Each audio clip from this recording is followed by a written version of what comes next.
Olá pessoal, sejam bem-vindos a mais Cononia Play. Eu sou o pastor Rito, pastor de Moçambique. Estou aqui para trazer a palavra de Deus.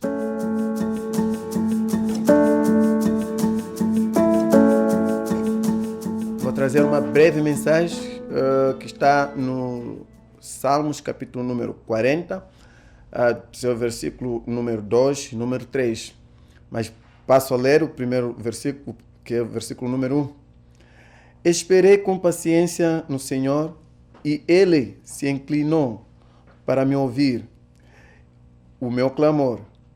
Vou repetir, esperei com paciência no Senhor e Ele se inclinou para mim e ouviu o meu clamor. Tirou-me de um lago horrível, de um charco de lodo, pôs os meus pés sobre uma rocha, firmou os meus passos e pôs um novo cântico na minha boca, um hino ao nosso Deus. Muitos o verão e temerão e confiarão no Senhor. Esta é a breve mensagem que eu vou trazer hoje. É a oração do Davi, né, que ele fez uma oração com muita paciência, pedindo a Deus para que o Senhor Deus pudesse aliviar ou pudesse salvar a ele dos seus inimigos. Mas dentro do que o Davi orou, eu tenho uma mensagem, né, para fortificar os meus amados irmãos, que tem o tema como passos de fé. Como assim, pastor Rito? Você vai falar de passos de fé, sobre o que está escrito como oração de Davi? Eu vou começar a falar sobre passos de fé a partir do versículo número 2. Eu passo a definir os pontos principais que eu vou falar. Primeiro eu vou falar de conversão, e depois vou falar da firmeza, depois vou falar do louvor, e por último vou falar de testemunho. No versículo número 2, nós encontramos o Salmo de Davi dizendo que tirou-me de um lago horrível, de um charco de lodo. Aqui nós encontramos a conversão. Por que assim a conversão?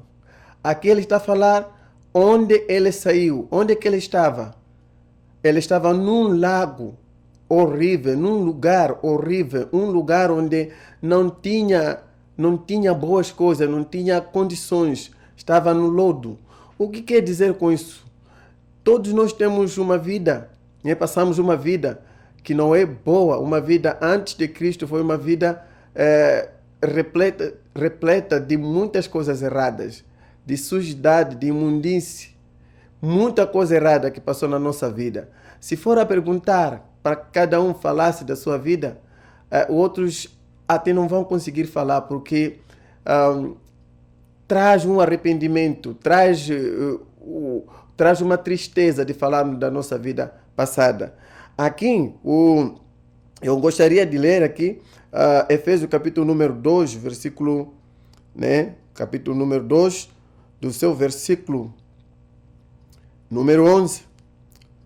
Efésios capítulo 2, a partir do versículo número 11 até o número 13, diz assim: Portanto, lembrai-vos de que vós, noutro tempo, ereis gentios da carne, e chamados de incircuncisão pelos que na carne se chamam circuncisão feita pelas mãos dos homens. Naquele tempo, estáveis sem Cristo, separados da comunidade de Israel e estranhos aos concertos das promessas, não tendo esperança e sem Deus no mundo. Mas agora, em Cristo Jesus, vós que antes estáveis longe, já pelo sangue de Cristo chegaste perto. Aqui, Salmo, o Davi começa a falar de ser tirado, da conversão. Onde que Deus lhe tirou? Ele estava num lago horrível. Mas onde que ele foi colocado? E aqui o apóstolo Paulo faz essa referência que, olha, vocês devem se lembrar, nós devemos se lembrar onde que a gente estava. Nós éramos como povo que não tinha direção, que não tinha promessa. Nós não pertencíamos à herança de Abraão. Nós éramos como gentios. Nós éramos gentios, éramos pessoas que não tinham a promessa de Deus. Tudo que vinha como bênção para Abraão não ia atingir a nossa vida. Mas agora Deus, pelo seu amor através de Jesus Cristo, Ele nos tirou onde nós estávamos. Ele nos tirou onde nós estávamos. E Ele nos colocou em Jesus. É ali onde eu vou saltar para o segundo ponto, que é a firmeza. No versículo número 2, do Salmos 40, diz assim, no mesmo versículo, diz: tirou-me de um lago horrível, de um charco de lodo, e pôs os meus pés sobre uma rocha, firmou os meus passos. Aqui nós encontramos a firmeza, e encontramos onde que nós fomos colocados, quando nós fomos tirados do lago, do charco, lá do lodo onde nós estávamos sujos, porque nós tínhamos uma vida suja. Deus nos tirou, Ele nos colocou numa rocha. Quem é a rocha? A rocha é Jesus Cristo. No Lucas, né? O Lucas retrata isso, Lucas capítulo número 6, versículo 48. Ele fala de uma história de 2 homens que fizeram um projeto de construção. Mas ele foi fazer a sua casa em cima de uma rocha. Ele colocou seus alicerces numa rocha. Firmou. Isso se chama firmeza, isso se chama um lugar seguro. Além disso, quando nós fomos tirados lá, onde não tínhamos uma vida boa, Deus nos colocou em Jesus. Ele nos colocou em Jesus. Para o quê? Para que a gente esteja firme. O Tiago fala, né? O Tiago, capítulo número 1, versículo 6 até 8, quem acompanhar, quem ler a Bíblia, há de encontrar que aqui o Tiago fala sobre a situação de uma pessoa que não tem firmeza. Fala que essa pessoa não vai receber nada do Senhor, porque não sabe o que está a seguir. É comparado como uma onda que é puxada pelo vento. Onde vai o vento, a onda passa para lá, vai para lá.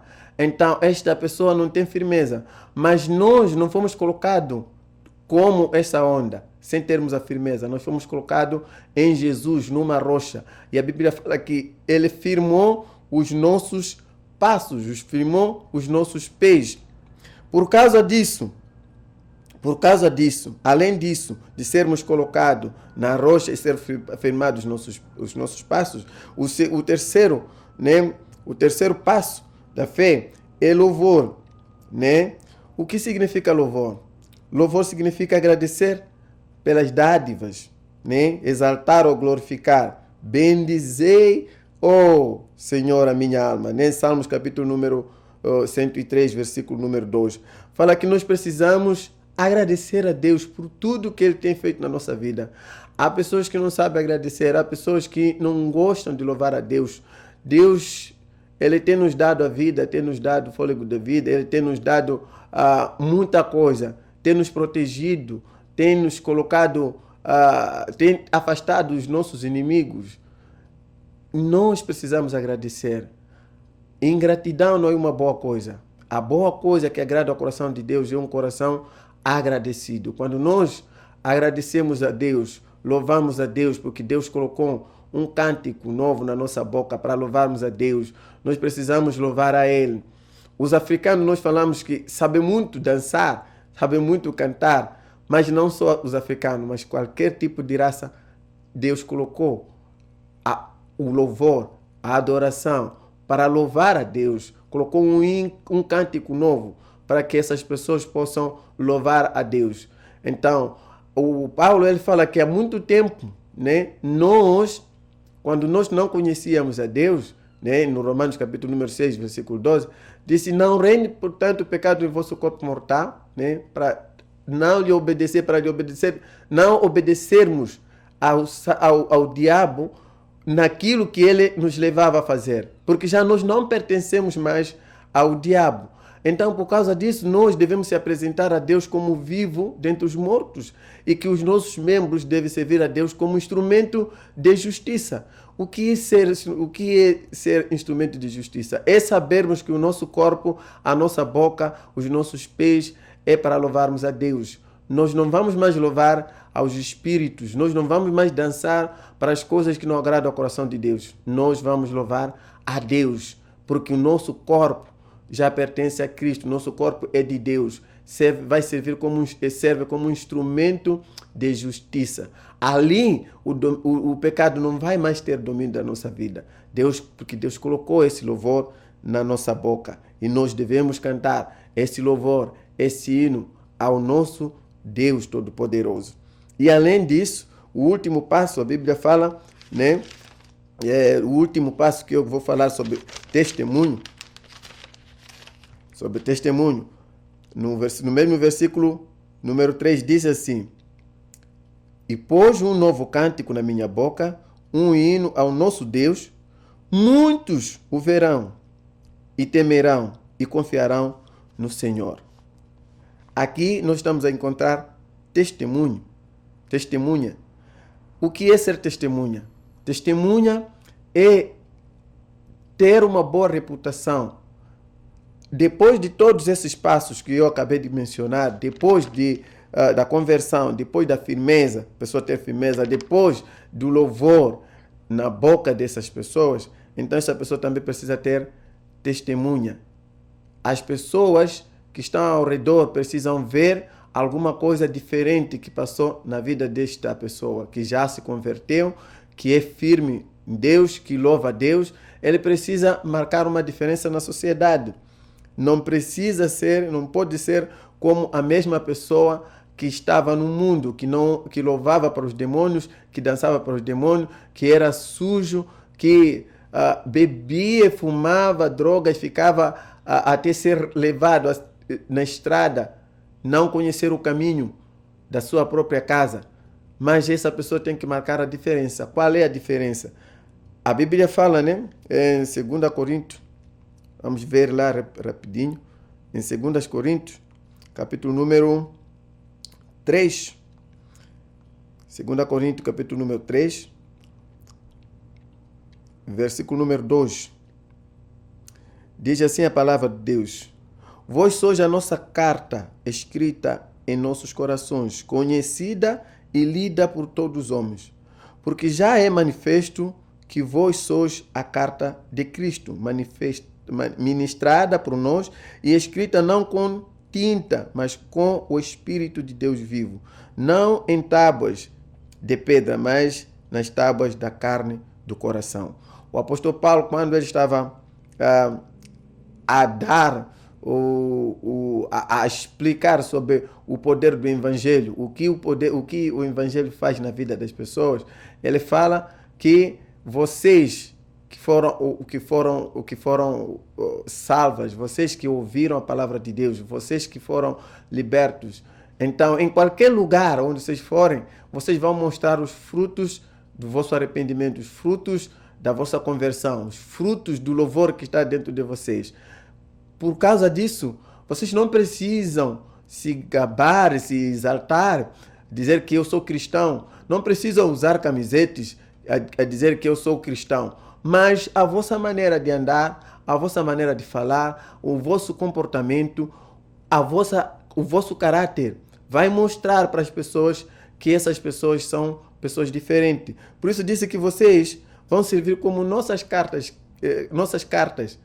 Mas essas cartas não vão ser escritas como nós pensamos, que alguém vai colocar umas letras na nossa blusa, vai colocar umas letras a dizer que este é o cristão, ou um certificado, andar com ele para dizer que é cristão. Não, isso está escrito dentro do nosso coração. A nossa maneira de andar, a nossa maneira de viver vai mostrar às pessoas, né, que nós, na verdade, nós queremos em Jesus. Nós somos pessoas libertas, nós convertemos, nós temos um louvor, nós marcamos a diferença. Então, a Bíblia fala que esta carta é lida. Um cristão, uma pessoa que recebeu Jesus como Senhor Salvador, em qualquer lugar onde ele vai passar, não pense que você não está sendo visto. As pessoas te conhecem, as pessoas vêm porque você carrega Cristo, você carrega Jesus Cristo. E esse Jesus Cristo é uma pessoa diferente, e tem bom caráter, é uma pessoa que onde passa as coisas mudam. Então, onde você vai passar, onde nós vamos passar, nós vamos mostrar que nós somos pessoas diferentes. E a Bíblia fala que por causa disso, muitos vão temer e muitos vão confiar no Senhor. E eu gostaria de perguntar, será que a nossa vida faz com que os outros temam a Deus? Será que a nossa vida faz com que os outros confiem em Deus? É uma pergunta que cada um vai responder sozinho dentro do seu coração. Porque é importante que a nossa vida, depois de nós termos convertido, depois de nós sermos tirados onde nós estávamos e sermos colocados na rocha, onde nós fomos firmados nossos passos, onde nós fomos colocados o louvor na nossa boca, na nossa vida, para louvarmos a Deus, então nós devemos ter um bom testemunho. O bom testemunho é que a nossa vida deve salvar outras vidas. Mesmo sem abrir a boca, mesmo sem falar, sem pegar o microfone e falar para as pessoas que você precisa converter. Mas a nossa vida precisa marcar diferença e que vai deixar como oportunidade, porta aberta para os outros temer a Deus, para os outros confiar em Deus. Então, esta é uma mensagem, uma reflexão, uma pequena mensagem que eu gostaria de deixar, né, para todos os amados irmãos que estão ouvindo essa mensagem, que é importante que a nossa vida tenha esses passos. Nós precisamos ter esses passos. Primeiro, conversão. Nós mudamos de uma vida para uma outra vida. E essa vida é a vida que é justa, é uma vida que é acompanhada com o Espírito Santo, que é uma vida que é guiada pelo Espírito Santo, onde nós nos tornamos como filhos de Deus. E depois fomos firmados em Jesus. Nós não somos como pessoas que vacilam. Qualquer coisa que vier, nós já estamos lá. Qualquer amizade má, nós estamos influenciados. Não. Nós sabemos a quem nós seguimos, que é Jesus Cristo. E nossos pés, nossos passos estão firmados em Jesus. Nós fomos alicerçados numa rocha, que é Jesus Cristo. E por isso, na nossa boca tem um louvor para louvar a Deus. Como pessoas que agradecem de tudo que Deus tem feito na vida delas. Então nós louvamos, exaltamos a Deus, glorificamos a Deus em tudo que Ele tem feito na nossa vida. Por causa de tudo isso, as pessoas devem ver isso. Nós não precisamos falar, mas as pessoas precisam testemunhar a favor de nós, que estas pessoas são diferentes. O fulano é diferente. Então, isto é que vai marcar a diferença na nossa vida. Que Deus te abençoe e que esta pequena mensagem sirva de uma reflexão para ver em que lugar onde você está, em que lugar você está, e a sua vida vai dar a oportunidade aos outros para crer em Jesus. Então, que Deus te abençoe. Muito obrigado.